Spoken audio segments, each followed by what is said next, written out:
17 children walk out of their homes at exactly 2:17 a.m. and vanish into the dark. But one boy stays behind, and his silence hides something terrifying. Only one boy sits inside, Alex Lilly. Therefore the question burns, why only Alex? The answer arrives at 2:17 the night before. Every other kid in Justine's class woke up, opened their front doors, and walked into the dark. They never came back. Remember that number? It matters again later. Home cameras confirm the kids left on their own, but the cameras only show them walking out, never where they went after. A father erupts, 17 kids from one classroom, and only that classroom. He demands to know what happened in Justine's room. Therefore all eyes turn to Justine, sitting silent in the crowd. They brand her a witch, demand she be locked up until she talks. The principal, Marcus, shields her and sends everyone home. He tells Justine to lay low. This feels dangerous. The next day, Marcus pulls Justine aside. He says she needs distance from Alex. Justine begs to speak with Alex. They are the only two left from that class. But Marcus refuses outright. He even rebukes Justine for hugging a crying child. She is a teacher, not a parent, he insists. There's a lot of mental health specialists on the plan. I just need to work. You know, I just need to fill my... Yeah, I need to work. So... Outside, she finds the word which spray-painted across her car. But Justine's ex, Paul, appears. She hugs him tight. He offers tough love. Stop spiraling, the whole town isn't aimed at her. Justine disagrees. She thinks it absolutely is. Paul refuses a drink and leaves. Justine keeps pushing him about the investigation. Paul snaps back. He is not a detective. She wonders if she needs to solve this thing herself. That night, her phone chimes. Silence on the line. Then a clanging noise. Something is wrong in the house. The next day, Marcus calls Justine furious. She followed Alex home and spied through his window. But Justine pushes back. Alex's windows are taped over. That is bizarre. Marcus shuts her down. The next morning, Justine rushes outside and finds Alex walking alone. She reaches out gently, but he bolts, shouting for her not to follow. Justine pounds on Alex's door. Heavy breathing inside. Then silence. Someone simply says, "I'm going to work." The door stays shut. Across town, Archer, father of missing Matthew, presses the police chief for answers. But the chief admits nothing new has surfaced. Archer has been digging into Justine's past. A prior DUI, fired from her last school. He believes Justine knows exactly what happened. Officers aggressively pursuing every lead that comes through this station. Nothing new. There continues to be a very healthy information exchange, so are also pursuing every lead aggressively. The town meeting replays, the same anger. The same bus ticket stranger appears again. These echoes matter. The town is stuck in a loop of blame. That night, Archer searches for his son Matthew in the dark. But Matthew never appears, just echoes and empty rooms. Archer collapses in grief, whispering apologies to his missing boy. The next day, Archer visits Ellen, whose daughter Bailey also vanished. He wants to see her home camera footage. Then he visits Gary, another parent, and asks him to replay the clip and freeze it on the sidewalk. Archer counts something on the frozen frame, 1 through 7. He thanks Gary and leaves with a strange look. Whatever he counted changed everything. Meanwhile, Paul and Donna check into a hotel. Donna mentions her ovulation schedule. She wants to try for a baby. She urges Paul to attend recovery meetings. Paul insists he feels fine and won't drink. Oh, will you tell my dad when you see him today that since our lunch thing? Yeah, I'll let him know. He'll be happy. Yep. You gonna hit a meeting afterwards?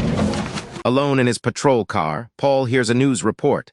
30 days since the children vanished. A $50,000 reward has been posted. Paul spots a man running and chases him down. He cuffs the man, James, a warehouse worker who claims he just lost his keys. Paul searches him, nothing. But then Paul's hand slips, and something goes terribly wrong. James groans in pain, furious. Paul decides to cover it up. He uncuffs James and calls it even. If James stays quiet, the dashcam footage gets overwritten in a month. But if James files a complaint, Paul is in serious trouble. That night, Paul comes home to find Donna waiting. She knows he's been drinking. The next day, Paul discovers his patrol car vandalized. Then he spots James and chases him again. He tries pawning items, haggling down from $50 to $5. But the pawnbroker won't take his junk. Suddenly, Paul appears again, chasing James through the streets. He corners James and repeats his threat.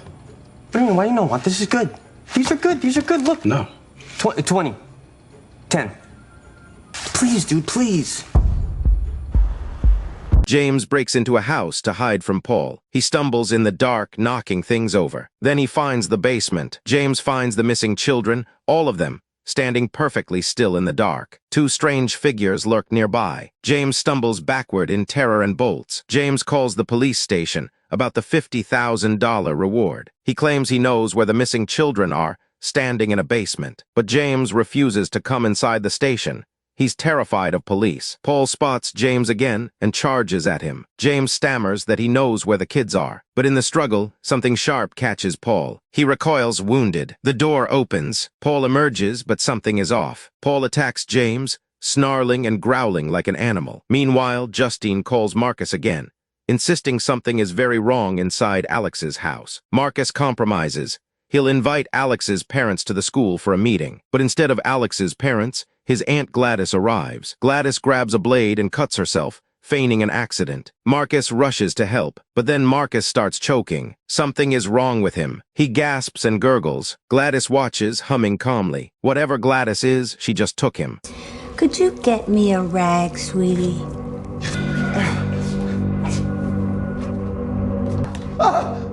I think she cut my hair. I'm calling 911. Now we jump back in time to the days before everything went wrong. Alex's father picks him up from school, calling him Axeman, a warm, ordinary dad. He reminds Alex that Aunt Glattis is coming to stay. She's sick and has nowhere else to go. Alex's mom arrives home. The family is normal, warm, happy for now. Glattis arrives that evening, looking pale and gaunt. Alex's parents are quietly worried. She looks terrible and this isn't a hospice. But Alex's mom insists. Family is family. That night, Alex peers through a door. Something about Glattis unsettles him. He asks his dad how long she's staying. Hard to say, she's not getting better. No longer than a month, his dad hopes. At school the next day, Justine sends Matthew outside for talking back. After school, Alex's dad waits at the curb. But Alex doesn't come out. Later, Glattis summons Alex to the table. She tells him not to worry about his parents. Then she makes him promise he will never tell anyone she's there or what's happening to his parents. To prove she's serious,